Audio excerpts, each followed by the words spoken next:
At a certain point in my life, and I can't pinpoint the point, but I know that at a certain point in my life, I got to recognize that to satisfy me, I was going to just have to be different sometimes. Hmm.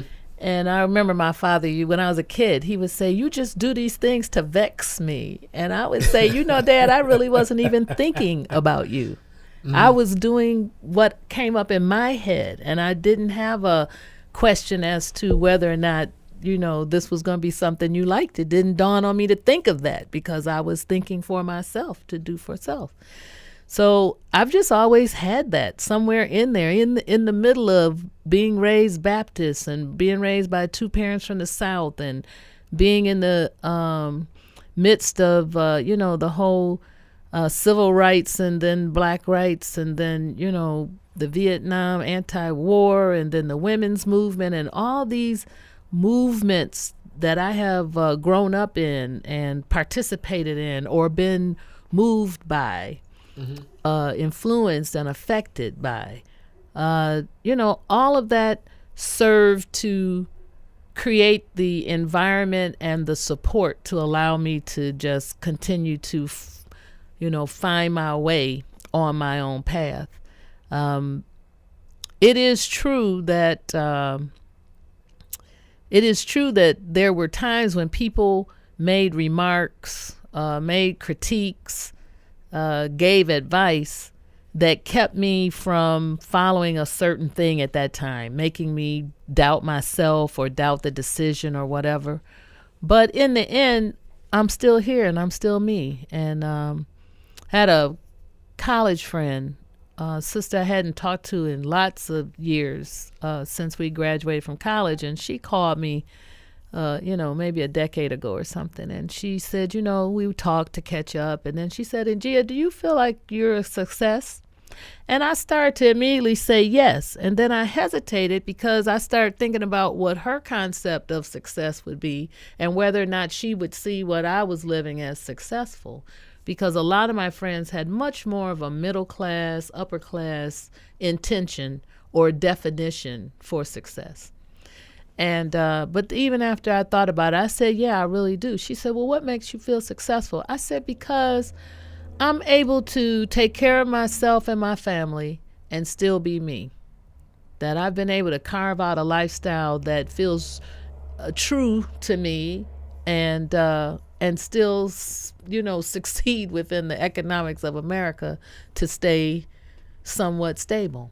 And for me, that was a big deal because the push for a young black female at the time I was coming up, who made, straight A's and was very articulate. My dad was a big reader, and I used to sit in his room with him and read. He was in going to college, and I would sit in his room and read his books. He had a lot of literature books, and I liked to read the plays and the histories and that kind of thing. And so I had a lot of information, and I was doing all this public speaking, so I was pretty articulate. And passing tests in school was real easy for me for the most part. And so I was doing that. And so it got me a lot of attention, a lot of opportunities. And so people intended for me to become their definition of success. One time, Nellis Saunders, who used to write for the Michigan Chronicle, and she had this whole churchwoman activities that would happen throughout the year, and she was also very involved with the local Democratic party here in Detroit. Mm-hmm. She was a great friend of my family and my mother's, and also was a member of Mount Olive Baptist Church. And so when I was 6 years old, she had the Chronicle to interview me. And so she was there for the interview. And so when I was asked, "What is it that you want to be when you grow up?" I said happy, because really that's pretty much to be honest, that's pretty much where I'm at. I want to be self-fulfilled. I want to be self-satisfied. And so I said happy. And she told me, "Hold on just a minute." She said, "No, baby, no.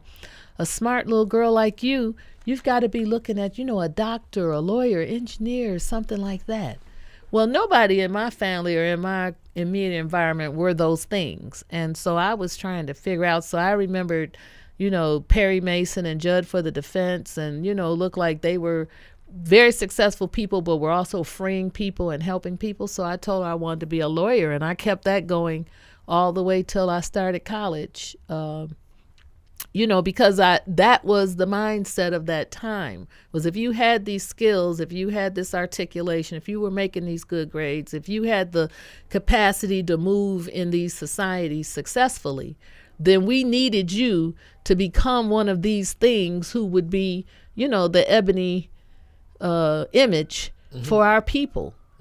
And it just wasn't satisfying to me to do that. I tried pre-law in college, and I was very disappointed when the professor told me to quit asking so many questions. Because I was reading. I would go home, I would read, highlighting my books, come back with all these questions. And he said, I see your hand up there all the time, but you don't interrupt me. You take notes and you pass these tests, and that's how you'll become a lawyer. I went and talked to him on the side, and I was shocked that it wasn't a notion of really encouraging an eager beaver who wanted to free the people.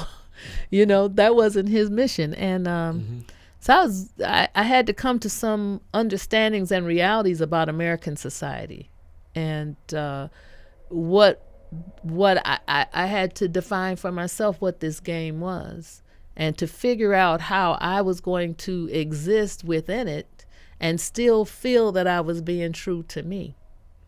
I didn't feel that those types of professions and executive positions were really going to be satisfactory to me. And so I ended up changing from a pre-law major to a film and television. I was a film and broadcast journalism major, and started working with independent filmmakers.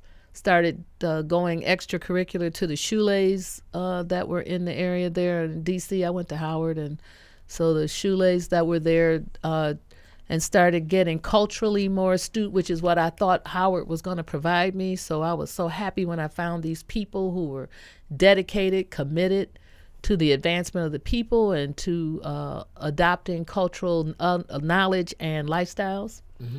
And so, I grew in the independent film industry that was there at the time, and did that. And then when I finally ended up back here in Detroit, realized that the majority of the opportunities were within the mainstream television or advertising, and then saw this opportunity to use my skills to produce events. I went that direction, and who knew it would turn out to be such a big deal and become the thing that I do in life as far as career or profession is concerned.